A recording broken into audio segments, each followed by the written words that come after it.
think what matters is you're having the conversation in your communities. Look at the trends. I mean, the trend is towards stagnation in the Eurozone. The failings of the European Union is a failure to decide, because there's just so many countries who have to agree with each other, not some rampant bureaucracy that is trampling on everybody's sovereign right to take decisions. For me, the most fundamental issue is sovereignty. Whether we remain an engaged internationalist country that wins allies abroad, and that's what Britain's tradition is based on, or whether we retreat into isolationism, whether we break up the United Kingdom. Are we going to stay in Europe or leave?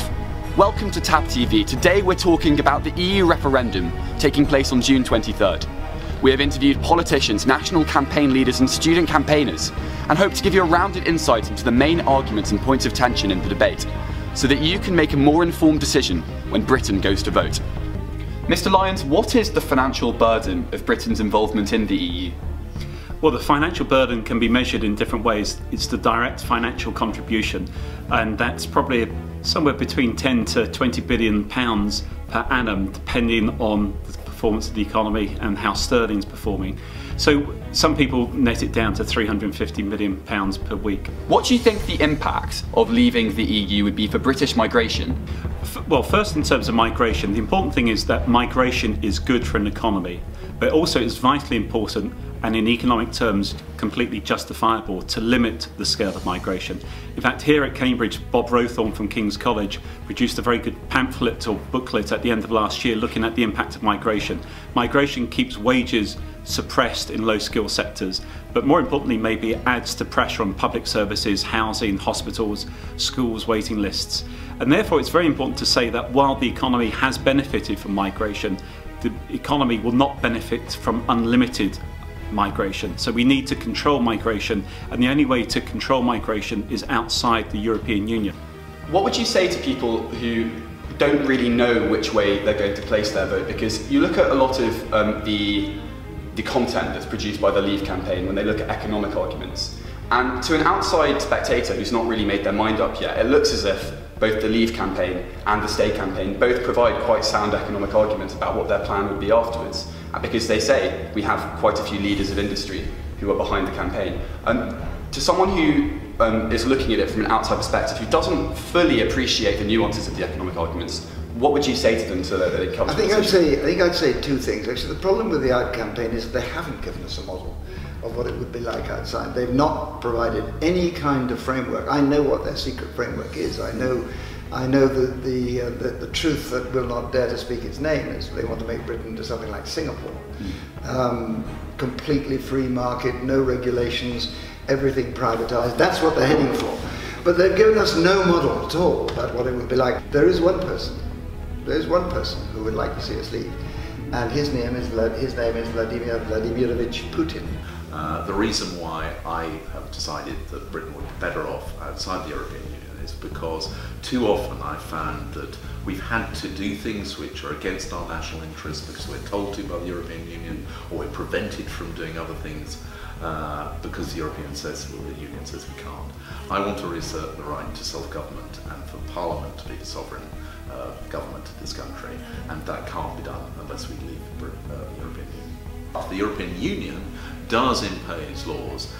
In my own department, I come across this quite regularly. We've just had to adopt something called the General Data Protection Regulations, which is something we weren't in favour of, but we were outvoted in Europe, and which will result in quite considerable costs to every business in this country, which we think is unnecessary. That's the kind of example which we encounter every day. If the European Union was the sort of source of economic difficulty, how come it is that we've got some of the lowest unemployment we've had in years? We're one of the fastest growing economies in the developed world, and yet we've been a member of this club for 40 years.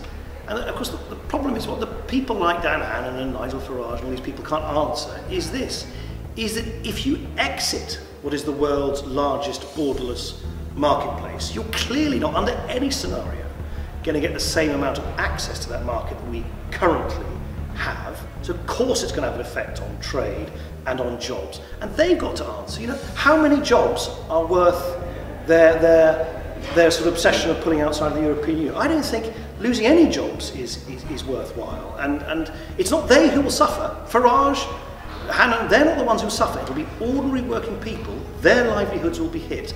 And I think that is why they are acting so irresponsibly in advocating something which would do such economic damage to our country. Everything changed in 1992. People forget that. We had a pretty good run from 73 to 1992 when the euro came in with the Maastricht Treaty. The second phase till now has not been a success. And it's not a success because the Eurozone is a flawed concept. It basically is not possible to run successfully a currency without it being a country. You can't make the fiscal transfers as easily. Do you think that were we to leave the European Union, it would have a fundamental impact on British politics in the way that it's fought? Oh, it would have a remarkable impact. I think there's a short-term impact about, I think the Prime Minister would have to go. I think it would affect the leadership of other parties. I think in the medium term it would affect the Union, because if Scotland votes in and England votes out, then I think Scotland would want another referendum, or certainly want to be part of Europe relative to the United Kingdom, and then it would affect relations between Northern Ireland and the Republic of Ireland, and all of that will have political ramifications. I think for us in the Labour Party, ensuring that we don't lose contact with large parts of our traditional working class base who are sceptical about Europe but are also Labour, we have to make sure we don't lose connection with them through this referendum process. So I think either way, after June the 23rd, there'll be a kind of high politics Westminster impact, and there'll be a broader political impact across the country. We will still be part of Europe if we vote to leave the EU. We are just proposing to leave a political union, and actually one that I think is damaging the solidarity and the goodwill across the European continent. You know, we are seeing the reintroduction of border controls on the European continent, with barbed wire and tear gas in the case of Hungary and their border with Serbia. So I think that, you know, the failures of the European Union's political project are actually doing some damage to happy relations in Europe. And I don't think that Norway or Switzerland, for being outside of the EU, feel any less European. So ultimately it's a choice for us to be a member of the European Union, to pool some of our sovereignty, to make decisions together in order to secure greater access to other people's markets and other sorts of benefits like that. We can withdraw that at any time. We're having this referendum. That is giving us a choice about whether we want to carry on pooling our sovereignty. But remember, as members of the European Union, we actually get a vote and a say on all of the rules the European Union makes. If we leave the European Union, we will still want to trade with the single European market, but we won't have any vote in how it operates. We will still have to deal with a lot of what the European Union does, but we will have no say in the European Council and Parliament meetings that decide these things. Ultimately, we are choosing to pool our sovereignty because we believe it gives us greater control. Do you have any particular advice for Cambridge students who are either voting for the first time or who haven't yet made their minds up? Vote. Whatever you do, vote. This decision, I guess when they write the history books of this couple of hundred years, maybe even this 500, 23rd of June is going to be up there as one of the major historical events. This will shape the future of our country. I'd say think about your future. Think about the kind of job you'd like to go into after university, that we will have more jobs and more opportunities if we're part of a single market. But more broadly, I think, would you like to grow up in the United Kingdom of Great Britain and Northern Ireland and prosper there and be part of the European Union and be part of a confident, outward-looking Great Britain, or do you just want to be part of England? I think actually if you look at the Students for Britain movement that we're working with at Vote Leave, we've got branches in 60 universities and more. We've got activists on student campuses and in universities up and down the country, and there's a lot of passion on both sides. I think it's been really pleasing. In a political debate, it's very likely that both sides use the figures and massage them, if the truth be known, to prove their point. So I would advise you don't listen to either side. You listen to those who have no stake in this, who are the independent commentators, the managers of the world economy. Think for yourself. The referendum taking place on June 23rd is set to be one of the defining decisions of our country this century. If you're registered to vote, it is hugely important that you participate. And we hope that through this video, we've given you an insight into some arguments you might not have considered before. I'm Jack LEWY, this is Tab TV.